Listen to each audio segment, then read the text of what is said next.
Hello दोस्तों, स्वागत है आपका शेक्सपियर की most powerful tragedy King Lear के एक्ट टू में, जहां ग्रीड, बेट्रायल और पॉलिटिक्स का गेम अब और डेंजरस होने वाला है। सीन बाय सीन चलिए देखते हैं क्या होता है। Act two, scene one. सीन शुरू होता है ग्लॉस्टर के कैसल में। एडमंड इलिजिमेट सन एक डेंजरस प्लान बनाता है और उसका गोल है अपने भाई एडगर को डिस्ट्रॉय करना। वो अपने भाई एडगर को वार्निंग देता है, भाई तू भाग जा, लोग तुझे ढूंढ रहे हैं। मैंने सुना है तो किंग के खिलाफ कॉन्स्पिरेसी में है। लेकिन ये सब झूठ था। एडमंड खुद एक चाल चल रहा था। वह चाहता था कि एडगर को फंसा सके और अपने बाप ग्लॉस्टर की आंखों में हीरो बन सके। अब एडमंड अपने आप को चोट पहुंचाता है, हाँ, खुद को जख्मी करता है। जब ग्लॉस्टर आता है, एडमंड ड्रामा करता है, फादर, एडगर ने मुझे मारने की कोशिश की, मैंने मुश्किल से बचाव किया। ग्लॉस्टर गुस्सा हो जाता है, बिना कुछ सोचे समझे वो एडगर को ट्रेटर डिक्लेयर करता है और उसे घोषित कर देता है वांटेड क्रिमिनल। एडमंड बन जाता है गुड सन और उसे मिलती है अपने बाप का ट्रस्ट और उसकी प्रॉपर्टी का रास्ता। तभी एंटर होते हैं कॉर्नवॉल और रीगन। वो भी एडमंड की एक्टिंग से इम्प्रेस हो जाते हैं। रीगन कहती है, तुम बहुत वफादार हो एडमंड, तुम जैसे लोग ही राज्य के लायक होते हैं। एडमंड का प्लान काम कर गया। एक ही सीन में उसने भाई को भगाया, बाप को बेवकूफ़ बनाया और पॉलिटिकल पावर भी जीत ली। अब आते हैं सीन टू पर। अब लियर का लॉयल फ्रेंड केंट डिस्गाइज में आ जाता है।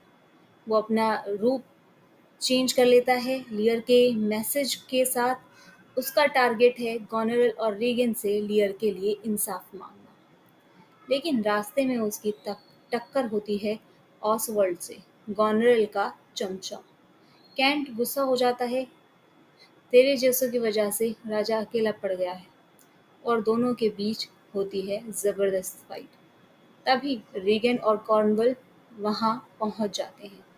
केंट को पनिश किया जाता है, स्टॉक्स में बंद कर दिया जाता है, जहां लोग उसे देखकर मजाक बनाए। ग्लॉस्टर कहता है ये इंसल्ट है किंग के मैसेंजर के साथ। लेकिन कॉर्नवेल कहते हैं अब लियर का ऑर्डर हम नहीं मानते, हम अपनी मर्जी से चलेंगे। अब आते हैं सीन थ्री पर। यहाँ दूसरी तरफ भागता हुआ एडगर जंगल में छुप जाता है। अपनी पहचान छुपाने के लिए वो बन जाता है पुअर टॉम, एक पागल और नंगा भिखारी जैसा आदमी। ये एक सिंबल है, एक नोबल आदमी जो दुनिया के धोखे से गिर के रोड पे आ गया। सीन 4 पर आते हैं। किंग लेयर फाइनली पहुंचता है ग्लॉस्टर के घर, जहां उसका लॉयल कैंट स्टॉक्स में बंद होता है। ये देखकर लियर का गुस्सा बढ़ जाता है। मैं किंग हूँ, मेरे मैसेंजर को कैसे इंसल्ट किया गया।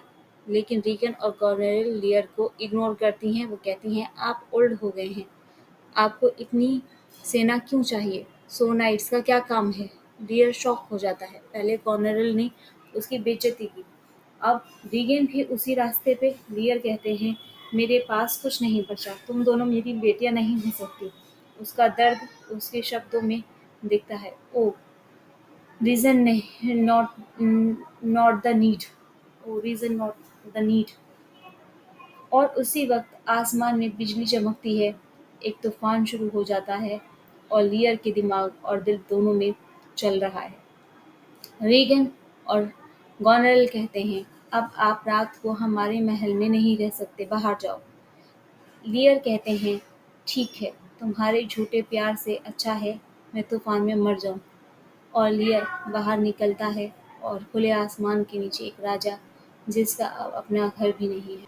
एक्ट 3 में लियर खुले आसमान के नीचे तूफान से लड़ता है, सिर्फ मौसम से नहीं बल्कि अपने टूट चुके दिल से भी। अगला एक्ट है सबसे इमोशनल, तो ज़रूर देखना। अगर आपको ये समरी पसंद आई हो तो लाइक करें, कमेंट में बताएं लियर की कौन सी बेटी सबसे डेंजरस लगी, और चैनल को सब्सक्राइब करें ताकि शेक्सपियर की आग लगती कहानियाँ मिस ना हो।